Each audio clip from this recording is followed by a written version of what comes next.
네, 국민의힘 당대표 후보자들 인터뷰하고 있습니다. 오늘 국민의힘 전 원내대표인 주호영 의원과 연결해서 좀 말씀 나눠보도록 하겠습니다. 안녕하십니까? 안녕하십니까. 반갑습니다. 주호영 의원입니다. 네, 오늘 오전에 비전 발표회 있었다고 들었습니다. 예, 제가 1번으로 발표를 마쳤습니다. 현장 분위기는 어땠습니까? 현장 분위기는 언택트로 하기 때문에 네. 관계자들 몇 분만 오고 예. 온라인 중계로 했습니다. 그럼 그 비전 발표에서 주호영 의원께서 후보께서는 어떤 걸 제시하셨어요? 이번 전당대회는 어떤 성격의 전당대회가 돼야 한다고 규정을 했는데요. 네. 이번 뽑히는 당대표는 내년 대선을 무조건 승리로 이끌어야 하는데 네. 승리로 이끌려면 4가지 조건을 갖춘 당대표여야 한다. 오. 첫째, 야권을 통합해서 후보를 단일화할 수 있어야 한다. 예. 둘째, 당을 조기에 혁신해서 매력 정당으로 만들어야 한다. 예. 세 번째, 경선을 공정하게 관리할 수 있어야 한다. 네 번째, 대선 승리의 공식을 알고 이겨야 한다. 네. 이 4가지 조건에 각 후보들을 대입해보면 주호영일 수밖에 없다. 이것을 설득했습니다. 그렇군요. 그 당대표 적합도 여론조사들이 계속해서 지금 발표가 되고 있습니다. 그리고 국민들의 관심들도 이번에 전당대회 누가 당대표로 선출될지 좀 상당히 좀 높은 편인데 지금까지 보고 있으면은 뭐 초선, 청년, 신진 세력대, 중진과의 뭐 이런 경합 이런 구도로 지금 짜여져 있고 초선의 돌풍 아니면 신진 세력의 돌풍이 상당히 높다는 얘기가 지금 나오곤 있는데 이 상황은 어떻게 판단하고 계세요? 이제 신진 세력의 약진은 바람직하고 예. 그것이 민주당이 가지지 못한 우리만의 장점이라고 할 수도 있지요. 그래서 당 운영에 있어서 향후 신진들을 많이 기용하고 네. 또 신진들의 생각이나 정책들을 당 정책에 많이 반영하는 것은 필요하다고 봅니다. 그런데 이것이 좀 뭐라 그럴까 기싸움이 좀 너무 치열하지 않냐라는 얘기가 있어요. 초반에는 영남 대 비영남의 이런 구도, 뭐 지역 구도가 있다가 여러 가지 뭐 세대 대결로 좀 바뀌고 있는데 보니까 뭐 뒷산 얘기도 나오고 뭐 에베레스트산 뭐 등산 얘기가 계속 나오다가 지금에는 뭐 트럭, 전기차 뭐 이런 차종 두고 설전이 벌어지고 있는데 이 부분은 좀 어떻게 보실까요? 아니 그 전당대회 하면 그 정도는 양념이고 좋은 거죠. 건강한 설전은 저는 필요하다고 봅니다. 예. 다만 이제 그게 정도가 심해서 분열과 갈등의 씨앗이 돼서는 안 되겠다. 그렇게 생각을 하고 오히려 이런 것들이 국민들 관심을 더 끄는 한 요소라고 생각합니다. 예. 영남로는 사실은 김기현 원내대표가 되고 난 뒤에 저를 견제하기 위해서 만든 말이죠. 네. 그런데 그것이 사실과 다르기 때문에 오래 가지 못하고 소멸된 것이고요. 예. 그다음에 세대론도 우리 당이 총선 공천 과정에서 늘 많은 세대 교체를 해오고 있습니다. 네네. 인위적인 세대 교체는 옳지 않고요. 노장청의 경륜과 폐기가 조화가 돼야 하기 때문에 네. 저는 인위적인 세대 교체는 가능하지도 않고 바람직하지도 않다. 그렇게 생각합니다. 예. 다양한 뭐 워딩들이 좀 나오고 이것이 정도가 과하지만 않으면 괜찮다고 하셨는데 현재까지 나온 그런 여러 가지 지적이라든가 비유 가운데 좀 과한 것도 있었습니까? 이제 사람마다 느끼는 차이인데요. 예. 제가 제일 다선 의원인데 네네. 제가 그 후보들에게 그런 호소를 합니다. 아주 건강하고 재미있는 토론, 치열한 토론은 좋은데 분열과 갈등의 단초가 되지 않는 품격 있는 전당대회가 됐으면 좋겠다고 호소를 하고 있죠. 네. 그런데 좀 과한 멘트는 아직까지는 없었어요? 뭐 저는 지금까지 정도는 괜찮다고 보고 있습니다. 그러시군요. 알겠습니다. 예. 이번에 보면은 예비 경선은 당원 50%, 여론조사 50%고 본 경선은 당원 70이고 일반 여론조사 30%로 좀 달리 갑니다. 뭐 특별한 이유가 있을까요? 아닙니다. 본 경선의 당원 70%, 일반 국민 여론조사 30%는 네네. 당헌 당규에 규정되어 있는 상황이기 때문에 네. 그것을 당헌 당규 개정 없이는 변경할 수가 없는 것이죠.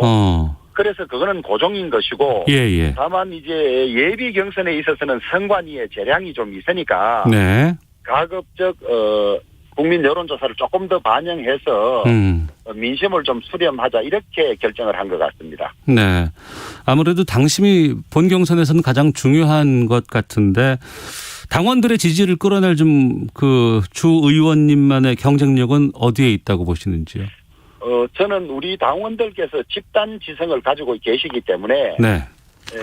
최대의 과제인 내년 대선을 승리로 이끌 수 있는 당대표가 누구일까 이것을 잘 판단하실 거라고 봅니다. 네. 그래서 지난 1년간 제가 원내대표를 하면서 미래한국당과의 통합도 성공했고 또 김종인 비대위를 출범시켜서도 성공을 했고 네. 우리 당 지지율이 무려 15%가량 상승한 것이라든지 또 4.7 재보궐선거에서 서울시장 부산시장 선거를 압승한 이런 저희 성과를 인정해 줄 거라고 생각을 합니다. 네. 그래서 그것이 저희 최대의 장점이고 또 지난 1년간 원내대표를 하고 당대표 권한 대행을 하면서 예. 당부를 속속들이 파악을 하고 있기 때문에 짧은 시간의 허비 없이 바로 당을 매력 정당으로 개혁할 수 있다, 혁신할 수 있다. 네. 이것도 장점이고요. 예. 그다음에 이 대선 경선 과정이 대단히 치열한데 네. 공정하게 관리할 수 있는 사람이 누구냐. 특정 후보와 특별한 관계에 있는 분이 맡으면 그것이 좀 공격을 받고 곤란해질 것이거든요. 예. 그런 점에서 제가 또 중립성에 있어서 가장 강점이 있다. 그러나 무엇보다도 제가 관계한 선거는 모두 이겼다. 예. 그런데 실패가 반복된 후보라든지 이런 큰 선거를 치러보지 않는 사람에게 당원들이 당대표를 맡기지는 않을 것이다. 그렇게 판단합니다. 예. 강점과 경쟁력 부분을 말씀을 해 주셨는데 근데 왜 그 부분이 여론조사에는 잘 반영이 되지 않을까라는 아쉬움도 좀 드실 것 같은데 왜 그렇다고 보세요? 아니 지금 여론조사는 네. 우리 당원들을 상대로 지금까지는 할 수 없었기 때문에 예. 그냥 일반 국민들을 상대로 했습니다. 네네. 예컨대 우리 당원이 수도권의 30%인데 네. 인구 비례로 표본을 50%로 잡았다 그러고요. 그다음에 이 30대 우리 당원 비율이 매우 낮은데 네. 이 30대를 연령 비율로 33%로 잡았다고 합니다. 예. 그러니까 이것이 본선과는 상당히 차이가 있는 것이죠. 그리고 우리 당 지지자냐 아니냐를 묻지 않은 조사도 많다고 합니다. 네, 알겠습니다. 지난 4.7 재보선을 승리로 이끌지 않았습니까? 예. 여기에서 2030 젊은 층의 지지가 큰 힘이 됐다는 분석들이 꽤 많이 나오고 있습니다. 그리고 그것이 또 최근에 뭐 이준석 전 최고라든가 김웅 의원, 김은혜 의원 등과 같은 젊은 층에서 상당히 좀 반영이 되고 있는 것 같은데 이 신진 세력들 아니면 이 젊은 층들의 표심, 의견 이런 걸 주호영 전 원내대표께서는 어떻게 반영하실 계획이십니까? 이제 한 두세 가지로 나누어서 말씀드릴 수가 있는데요. 네. 2030의 그 정치 진출을 확대하기 위한 여러 가지 공천에 있어서의 우대를 내년 지방선거부터 바로 시행하려고 하고 있고요. 예. 그다음에 모든 당직에 청년 당직제를 병행해서 청년들을 별도로 당직으로 다 임명해서 소위 이 정치를 연습할 기회도 부여하고, 네. 그다음에 그 젊은 사람들의 참신한 아이디어나 생각을 반영할 수 있는 이런 통로를 만들 뿐만 아니라, 네네. 2030 위원회를 구성해서 2030이 중심이 돼서 2030의 고민과 2030의 생각과 또 그들의 문제를 해결하기 위한 정책들을 집중 개발하겠습니다. 그러시군요. 알겠습니다. 그럼 정치 현안에 대해서도 좀 여쭤보도록 하겠습니다. 문재인 대통령 한미 정상회담 마치고 귀국을 했습니다. 어떻게 평가하십니까? 저는 전통적인 한미 동맹이 거의 와해 지경에 있다가 네. 복원되는 그런 정상회담 성과는 찬성을 하고요. 네네. 성과를 인정하고요. 다만 지금 우리나라에 가장 시급하고 중요한 것이 양질의 백신 확보인데, 네네. 겨우 미군과 합동훈련에 필요한 국군 55만 명분에 대한 백신만 확보했지, 이 최대 동맹인 미국으로부터 우리나라에 필요한 좋은 백신을 확보하지 못하고 빈손으로 온 것은 네네. 큰 실책이다. 정말 실망스럽다. 이렇게 평가하고 있습니다. 예.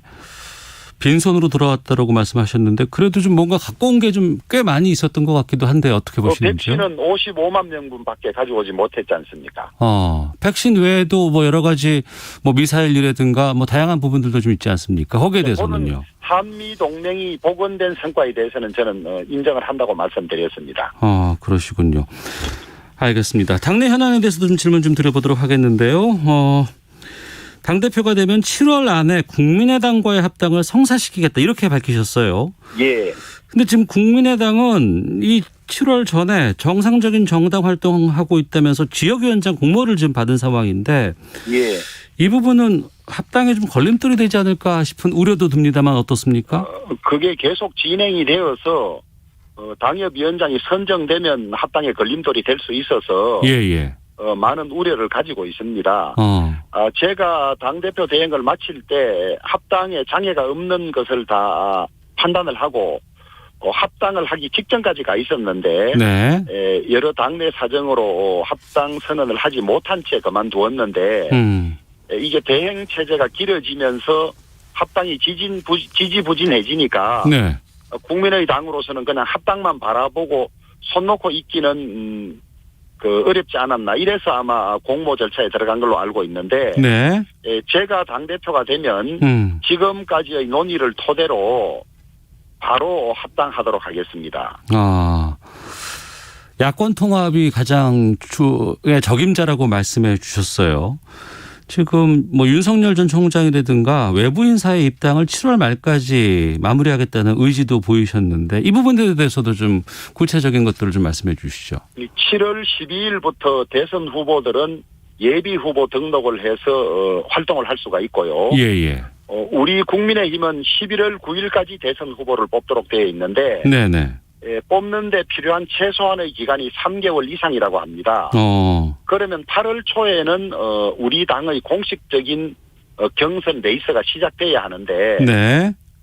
그 이전에 결정되지 않으면 그 경선 절차에는 같이 탑승할 수 없지 않습니까? 예. 그래서 제가 드린 말씀이 7월 말까지는 그런 결정이 돼야 한다. 이렇게 판단한 겁니다. 예.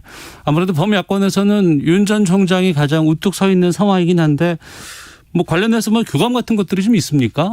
어떤가요? 주변에 계시는 분들하고 간접적인 대화를 하고 있습니다. 예. 국민의힘 대권주자 후보군으로 새롭게 뭐 김덕연 전 부총리라든가 최재형 감사원장이 거론되는 건 어떻게 보십니까? 최재형 감사원장은 정치적 중립성이 엄격하게 요구되는 현직 감사원장 헌법기관장으로 있기 때문에 네네. 말씀드리는 것이 좀 조심스럽습니다만은 네. 본인이 어떤 계기에 감사원장직을 벗어나고 나라를 위해서 봉사하겠다는 생각이 있다면 네. 우리가 기꺼이 받아들일 수 있다 이런 입장입니다. 김덕연 전 경제부총리는요? 김동연 부총리도 비록 이 정권에서 부총리를 하기는 했지만은 네. 이 정권의 소득주도 성장 정책이라든지 많은 정책에 생각을 달리하는 걸로 알고 있고 그리는 대한민국의 미래상이 우리 당과 별반 다를 바가 없는 걸로 알고 있습니다. 네. 그래서 김동연 전 부총리도 본인이 선택하신다면 저희들은 환영할 것입니다. 뭐 원희룡 지사라든가 뭐 유승민 전 의원과 같이 뭐 국민의힘에 이전부터 계속해서 거론되던 대권 주자도 있었고 말씀하신 지금 새롭게 지금 거론된 인물도 있고 또 지금 아직까지 뭐 선언을 하진 않았지만 윤석열 전 총장의 움직임들도 좀 다들 보고 있습니다. 너무 많은 후보들이 야권에 이렇게 막 많이 있다 보니까 좀 다양한 목소리들이 너무 많이 나오지 않느냐. 이걸 다 하나로 통합할 수 있을까라는 걱정도 꽤 될 것 같은데요. 어떻습니까? 예, 이제 대선 경선 과정이 누구나 원하는 분을 단일 플랫폼에 모셔놓고 이제 과정을 거치면서 자꾸 줄여가는 것이죠. 예. 그래서 진행이 되면 마지막에는 2명이나 3명이 남아서 국민들이 판단하고 선택하는데 그렇게 어려움이 없을 거라고 보고 네네. 어디에 어떤 보석이 묻혀 있을 줄 모르기 때문에 기회는 다 공정하게 가지는 것이 필요하다고 봅니다. 네. 그런 역할들을 대통합위원회를 통해서 하시겠다는 거 아니에요? 그렇습니다. 근데 이 대통합위원회는 또 누가 이끌게 될까요?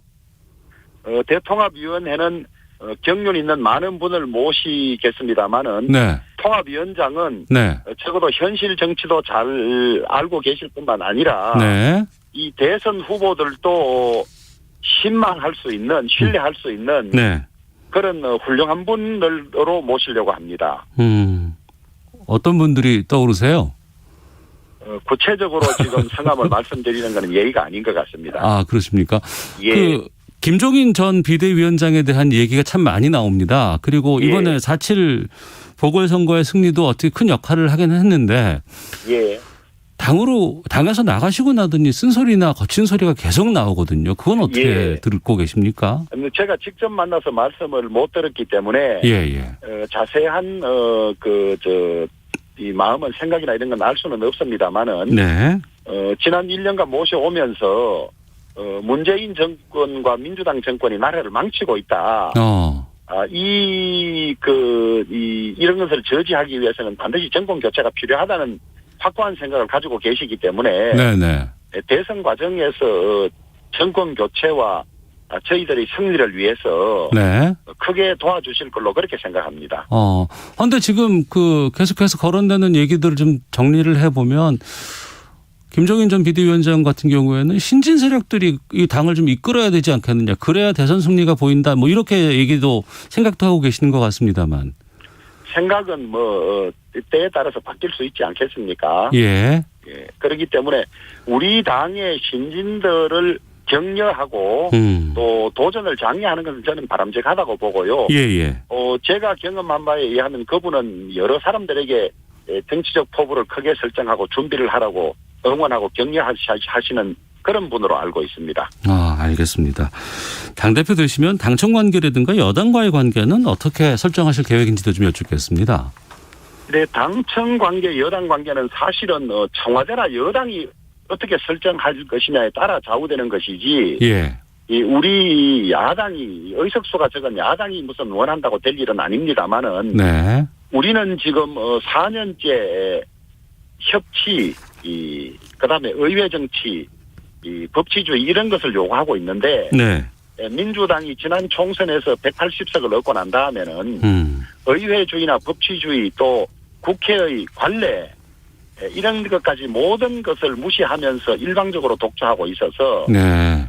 그것에 대한 심판이 지난 4월 7일 재보궐선거에 드러난 민심이라고 보고 있는데요. 예.